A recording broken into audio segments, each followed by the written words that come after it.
विद्युत विभव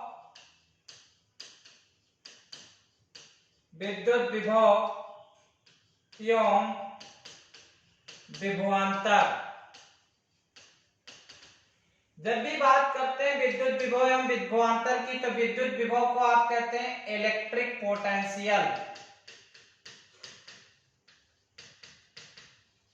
एंड विभवांतर को आप कहते हो पोटेंशियल डिफरेंस। तो यहाँ पे देखिए इलेक्ट्रिक पोटेंशियल क्या है, आपने बताया कोई भी आपके पास एक इलेक्ट्रिक फील्ड है, कोई आपके पास अगला नेक्स्ट पॉइंट, दो पॉइंट है आपके पास जो एक इलेक्ट्रिक फील्ड में है ए, दूसरा आपके पास इनफिनाइट पे है बी, यहाँ पे एक test charge Q naught present है। तो किसी भी टेस्ट चार्ज को पॉइंट इनफिनाइट से इलेक्ट्रिक फील्ड तक लाने में किया गया कार्य ही क्या कहलाता है, इलेक्ट्रिक पोटेंशियल कहलाता है, जिसको किससे रिप्रेजेंट करते हैं, B equal to W upon Q naught, ये फार्मूला हो जाता है। अगला क्वेश्चन आपसे कह रहा है पोटेंशियल डिफरेंस किसे कहते हैं, तो आप यहाँ पे फिर बना देना कि कोई भी आपके पास इलेक्ट्रिक फील्ड है जिसमें एक पॉइंट A है, दूसरा पॉइंट B है, पॉइंट A से B तक किसी टेस्ट चार्ज को ले जाने में किया गया वर्क ही क्या कहलाता है, पोटेंशियल डिफरेंस होता है। इसको डेल्टा B से रिप्रेजेंट करते हैं। तो डेल्टा B इक्वल टू होता है W अपॉन क्यू नॉट। दोनों की यूनिट क्या होगी बच्चों, सेम होती है। तो यहाँ पे आपने क्लियर कर लिया कि आपके पास विद्युत विभव क्या होता है एवं विभवांतर क्या होता है, जिसको आप इलेक्ट्रिक पोटेंशियल कहते हैं एंड पोटेंशियल डिफरेंस कहते हैं। नेक्स्ट हम बात करने वाले हैं बच्चों कि इसके बाद आप बात करते हो सर्किट की, कि जो भी हमारे पास इलेक्ट्रिक पोटेंशियल है यानी इलेक्ट्रिसिटी है, इसको हम कैसे कनेक्ट करते हैं। तो अगला कॉन्सेप्ट आप किस पे बात करने जा रहे हैं बच्चों, सर्किट पर। सर्किट को आप कहते हैं परिपथ। जो आपके पास सर्किट है, तो सर्किट आप कहते किसे हैं, तो आपने बताया जिस सिस्टम में विद्युत धारा बहती है उसे ही परिपथ कहते हैं। आपने क्या बताया, the system in which flow electricity या electric current is called circuit. तो आप यहाँ पे बात करने जा रहे हैं कि जो इलेक्ट्रिसिटी होती है ये स्टोर किसमें होती है, तो सेल में स्टोर होती है।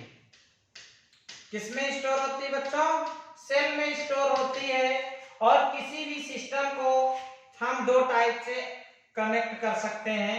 तो आपने बताया जो सेल है, सेल को यदि आपस में हम क्या करना चाहें, कंबाइन करना चाहते हैं, तो इसको दो वे में कंबाइन कर सकते हैं। एक हमारे पास कौन सा है, श्रेणी क्रम होता है, और दूसरा हमारे पास कौन सा होता है बच्चों, समांतर क्रम होता है। श्रेणी क्रम को आप क्या बोलते हैं, सीरीज।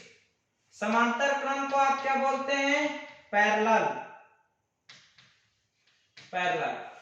तो जब भी आप सीरीज में बात करते हैं तो आप ध्यान देना, यहाँ पे सेल लाइट की बात हो रही, तो सेल में इलेक्ट्रिसिटी होती है।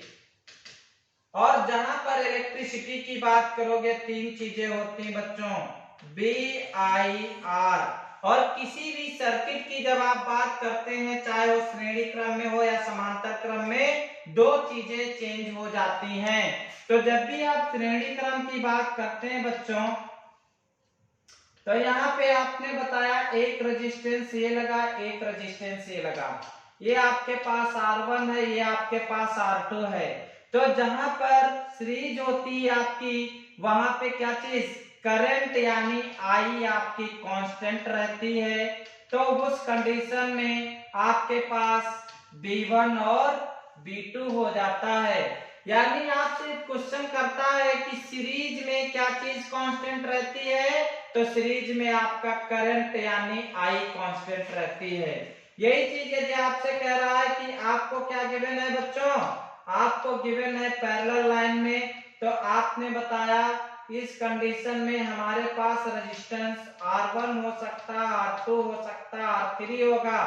यहाँ पे I1 करंट होगा, I2 होगा, I3 होगा।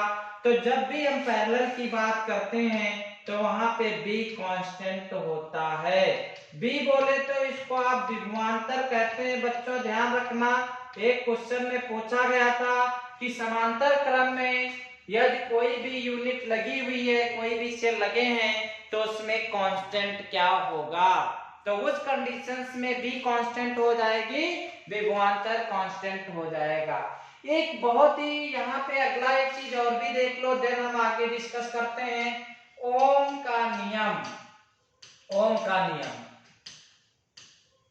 ओम्स लॉ किसे कहते हैं। बहुत बच्चों के अंदर कंफ्यूजन होती, कोई कंफ्यूजन नहीं होनी चाहिए बच्चों।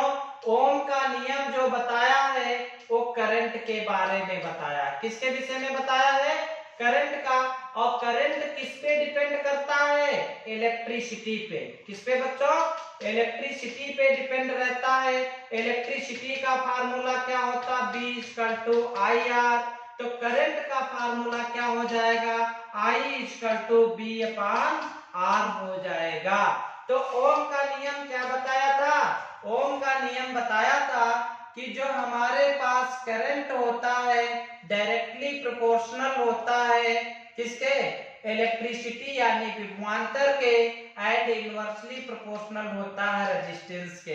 रेजिस्टेंस जितना ज्यादा इंक्रीज करेगा, इलेक्ट्रिसिटी उतनी ज्यादा क्या कर जाएगी, डिक्रीज। मतलब यहाँ पे आपने बताया रेजिस्टेंस डिक्रीज कर रहा है तो इलेक्ट्रिसिटी इंक्रीज करेगी, और विभवांतर इंक्रीज कर रहा है तो इलेक्ट्रिसिटी आल्सो इंक्रीज करेगी। तो ये सारी चीजें क्लियर हो गई बच्चों। अगली हम बात करते हैं कि यहाँ पे यदि आप R की बात करोगे तो रेजिस्टेंस किस पे प्रोपोर्शनल होता है, B/I के होता है। यहां से आप इसको क्या कर सकते हो, समझ सकते हो, निकाल सकते हो। अगली आपसे बात करता है बच्चों ओम्स के नियम के बाद एक क्वेश्चन दिया गया था, किसी प्रतिरोध, किसी तार का प्रतिरोध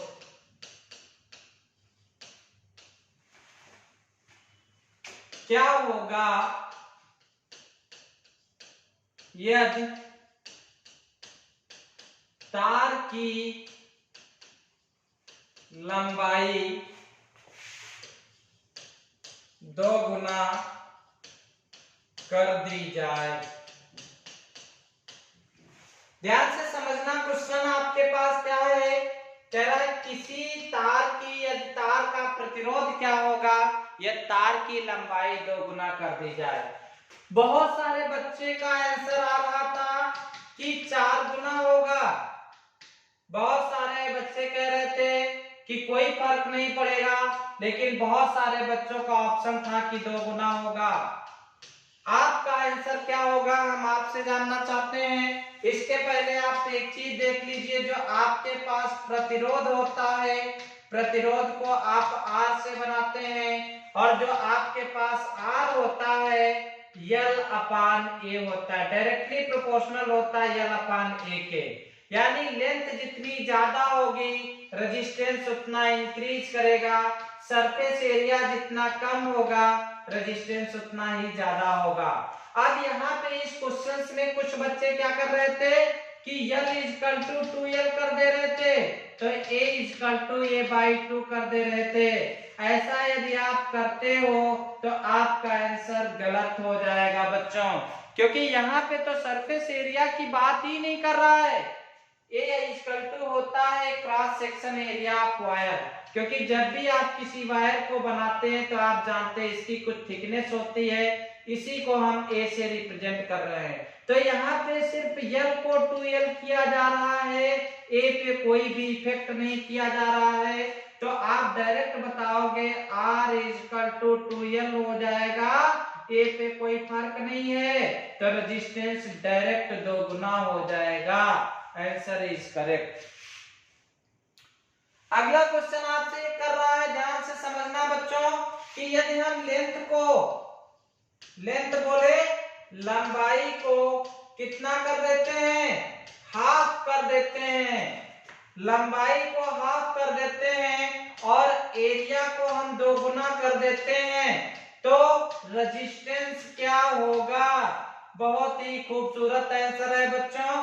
आपने बताया L इक्वल टू 1 कितना हो जाएगा, 3L हो जाएगा, एरिया इक्वल टू 2A हो जाएगा। तो R को यदि आप कलेक्ट करना चाहते हैं तो आप यहाँ पे 1/3L कर दीजिए इंटू 2A कर दीजिए, तो आप जानते 3 2 जा 6 होता है, तो R इक्वल टू L कितना हो जाएगा, 6A हो जाएगा। यानी ये इंक्रीज कर रहा है इसीलिए डिक्रीज कर जाएगा, यानी हमारे पास जो R है, R कितना हो जाएगा, 1/6 गुना क्या हो जाएगा, कम हो जाएगा। बहुत ही प्यारा आंसर दिया गया। तो आप लोग इस टाइप का क्वेश्चन कर लोगे, वेरी गुड। अगला एक क्वेश्चन आपको दिया गया है, बहुत ही खूबसूरत आंसर है। आपको क्वेश्चन क्या कर रहा है, हम आप लोगों को थोड़ा सा दिखाने की कोशिश करूंगा बच्चों। क्वेश्चन दिया गया है,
यहाँ पे क्वेश्चन देखिए बच्चों, क्या आपसे कह रहा है, एक क्वेश्चन आपको दिया गया है और क्वेश्चन में आपसे कह रहा है कि कोई आपके पास एक, ये देखिए, एन इलेक्ट्रिक बल्ब जिसपे रेटेड है 220 volt and 100 watt, when it is operate on 110 watt the power consumed will be. आपको दिया गया है बच्चों कि कोई भी आपके पास बल्ब है जिसपे 220 वोल्ट लिखा हुआ है और जो आपका बल्ब है ये कितने वाट का है, तो यहाँ पे ध्यान देते रहना बच्चों। जो आपको कितना दिया गया है, आपको दिया गया है V इक्वल टू 220 वोल्ट और P आपको कितना दिया गया है, P आपको दिया गया 100 वाट। तो आपसे सबसे पहले आप ध्यान रखना बच्चों, फार्मूला होता P इक्वल टू BI। तो सबसे पहले हमें इसमें क्या कैलकुलेट करना है, I। तो जब भी आप I की बात करते हो बच्चों, तो आप यहाँ पे क्या कर लोगे, I इक्वल टू होता P/V। तो P की वैल्यू कितनी दी गई है, 100 और B की वैल्यू कितनी दी गई है, 220, 0 कट गया। यहाँ पे जब आप इसको लेस करते हैं तो कितना आपके पास हो जाएगा, ध्यान देना बच्चों, 10 डिवाइडेड बाई 22 पॉइंट लगा दिया, 0 बढ़ा दिया, 25 पिज्जा 5 टू जा 10 हो जाएगा, 5 टू जा यानी यहाँ पे 4 जा लग जाएगा, तो 4 टू जा 8 हो जाएगा, 4 टू जा 8 हो जाएगा। रिमेनिंग यहाँ पे कितना बचा, 2 और 1 पॉइंट लगा, 0 हो जाएगा। यहाँ पे आपने लगा दिया कितना, 5 जा, तो यहाँ पे 4 टू जा 8 हो जाए, 5 टू जा 10 हो जाएगा, 5 टू जा 10 1 11 हो जाएगा, 10 रिमेनिंग बच जाएगा अगेन यहाँ पे। तो यहाँ पे जब अगेन बच जाता है तो आपने यहाँ पे क्या आया कि I इक्वल टू आपके पास आ गया 0.5 एम्पियर। अब इसके बाद नेक्स्ट आपको वैल्यू क्या दी गई है कि नेक्स्ट वैल्यू आपको दी गई है W मतलब V की, कि V इक्वल टू आपका 110 वाट ऑपरेट करता है, तो P की वैल्यू कैलकुलेट कर दीजिए। तो इसमें कुछ नहीं करना है बच्चों, P इक्वल टू BI लगा दीजिए, आपके पास आ जाएगा।